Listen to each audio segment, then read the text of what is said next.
Surat cyber crime સેલને મોટી સફળતા મળી છે। મુંબઈમાંથી જામતારા ગેંગ સાથે જોડાયેલ 2 સાગરીતોને ઝડપી પાડવામાં આવ્યા છે। વોટ્સએપ પર બનાવટી આરટીઓ ઈ-ચાલાનની એપીકે ફાઇલ મોકલી લોકોને છેતરતી આ ગેંગ આખરે પોલીસના હાથમાં આવી ગઈ છે। સુરત પોલીસે ટેકનિકલ વર્કઆઉટના આધારે મુંબઈના ઘાટકોપર વિસ્તારમાંથી આરોપીઓને દબોચી લીધા છે। પકડાયેલ આરોપીઓમાં 42 વર્ષીય રિક્ષા ચાલક નિલેશ કલંબે અને 18 વર્ષીય વિદ્યાર્થી વૈષ્ણવ ડાંગરનો સમાવેશ થાય છે। આરોપીઓએ એપીકે ફાઇલ મારફતે ફરિયાદીના બેંક એકાઉન્ટમાંથી 9,60,000 રૂપિયા ટ્રાન્સફર કરી લીધા હતા। આ સાથે આરોપીઓએ યસ બેંકમાં ખાતું ખોલાવી ફ્રોડના નાના ઉપાડી કમિશન મેળવ્યા બાદ બાકીની રકમ મુખ્ય સૂત્રધાર સુધી પહોંચાડી હતી। પકડાયેલ બંને આરોપીઓને કોર્ટમાં રજૂ કરી 2 દિવસના પોલીસ રિમાન્ડ પર મેળવવામાં આવ્યા છે। પોલીસે લોકોને અપીલ કરી છે કે અજાણ્યા વ્યક્તિ દ્વારા મોકલવામાં આવતી કોઈપણ શંકાસ્પદ એપીકે ફાઇલ અથવા લિંક ક્યારેય ઓપન ન કરે।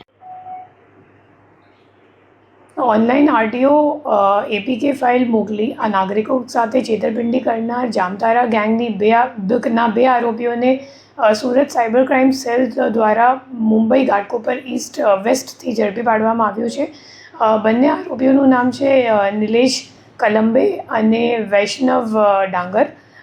જે નિલેશ કલંબે છે એ પોતે રિક્ષા ડ્રાઈવર છે અને જે વૈષ્ણવ ડાંગર છે એ 18 વર્ષનો છોકરો છે જે અથાલ અભ્યાસ કરે છે અને નિલેશના છોકરાનું ભાઈબંધ છે અને એ લોકોએ ભેગા મળીને પોતાનું અકાઉન્ટ ખોલાવીને પછી જે નાસ્તો કરતો આરોપી અલી જે જાતે જામતારાનું છે તો એમને એ લોકોએ પોતાનું અકાઉન્ટ આપી અને ફરિયાદી સાથે જે 9,60,000 રૂપિયાની છેતરપિંડી થઈ હતી એ તમામ અમાઉન્ટ પોતાના અકાઉન્ટમાં લઈને એમને વિથડ્રો કરીને અલીને આપી દીધું અને પોતાનું કમિશન 40,000 જેટલા કમિશન એ લોકોએ બંને રાખીને પછી અલીને તમામ રોકડ આપીને આ કાંડ કર્યું છે।